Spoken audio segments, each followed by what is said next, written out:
Hi, everyone, and thank you for joining me for Library Storytime. So glad you could make it today. Today's theme is going to be about apples. It's fall, and many of you may go apple picking. Our craft will be an apple. You can make an apple out of a paper plate, and what you'll get is a paper plate and some red crepe paper.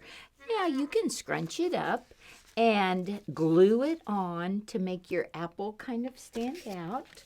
This apple has them pasted flat on, and you can put a stem with some leaves as well. So here'd be your paper plate.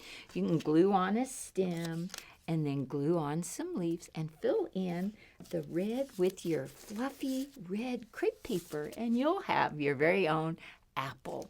So today our stories are about apples, and one of my favorite apple book is A New House for Mouse, and that is by Peter Horak, A New House for Mouse. And then we'll also have a story called A House with No Doors and No Windows and a Star in the Middle. So keep posted.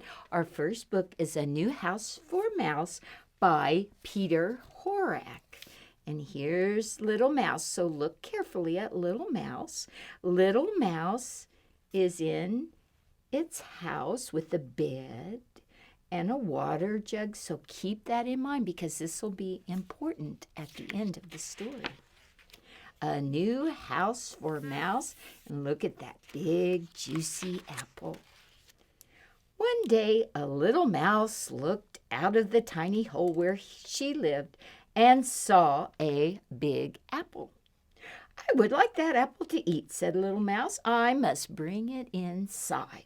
So here's Little Mouse. This is the mouse's hole to her house. And so she tried and tried, but she couldn't pull the apple through the tiny hole. My little house is too small, said the little mouse. I'll look for a bigger one. So off she went. That big apple would not fit through the small hole. And here's Little Mouse's house with her bed. Looking for a new house makes you hungry, said Little Mouse, and she took a few bites of the juicy apple. Then she spotted a hole that was just a little bigger than hers. Oh, that looks just right, she said as she looked inside. So she took a nibble out of her apple. She was hungry. She looked inside that just a little bit bigger hole and said, Hello, Mole. I need a bigger house for my apple and me. May I live here with you? Oh, I'm sorry, mumbled Mole, but my home is too full of books. I don't think there's room for both of us.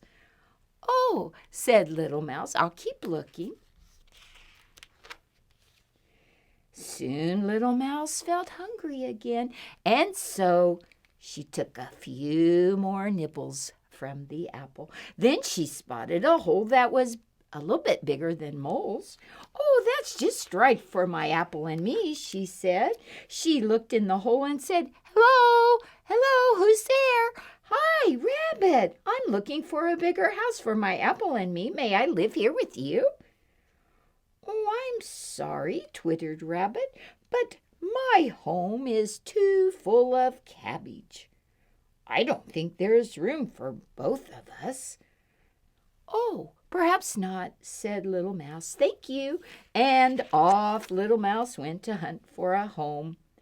Little Mouse set off, and of course, she was hungry, and so she took some more nibbles from the apple.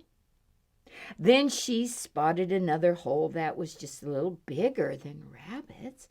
I wonder who lives there. That will be just right, she said, and she looked inside. It was Badger's home. Hello, Badger, she said. I'm looking for a new home for my apple and me. May we come and live with you? "Oh, I'm sorry," barked Badger, "but I stretch out on my cushion all day, and I don't think there's room for both of us."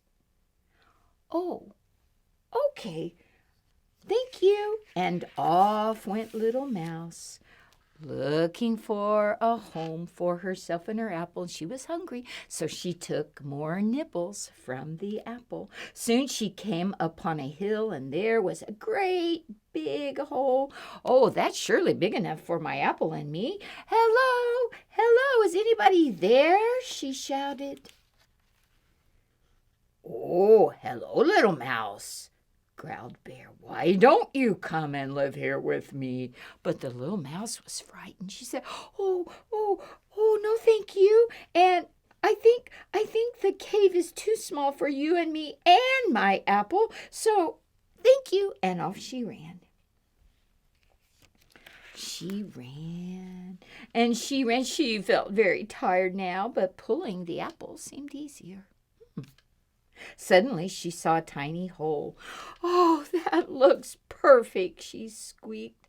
She looked inside. Nobody was there. And there was no one at home. Does that look familiar? Little Mouse went right in and pulled her apple behind her. It fit perfectly. That's her house. The apple would not fit before, but now it fit perfectly. Why? Look at her apple. She nibbled and nibbled and nibbled, and it grew smaller. "I knew I would find somewhere just right for me and my apple," she said, and she crawled into her own bed and fell fast asleep. Yes, now that apple fit through the tiny hole because little Mouse had eaten the apple. And that's what we call the apple core. And that's the story of a new house for Mouse. Very good. Well, let's do a little finger play. It's called Way Up High in the Apple Tree. So get your apples ready and raise your hands way up high in the apple tree. Two little apples smiled at me. I shook that tree as hard as I could. Down came the apples. They were good. Let's try that again. Way up high in the apple tree, two little apples smiled at me. I shook that tree. Everybody shake. I shook that tree as hard as I could. Down came the apples. They were good. Apples are so good for you, too. There's all kinds of apples. You can get red apples. You can get yellow apples. And you can even get Granny Smith green apples if you like. What is your favorite apple?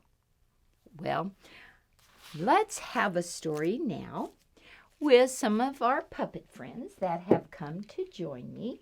And this story is called The Little House with No Door, No Window, and a Star Inside. Have you ever seen a house like that?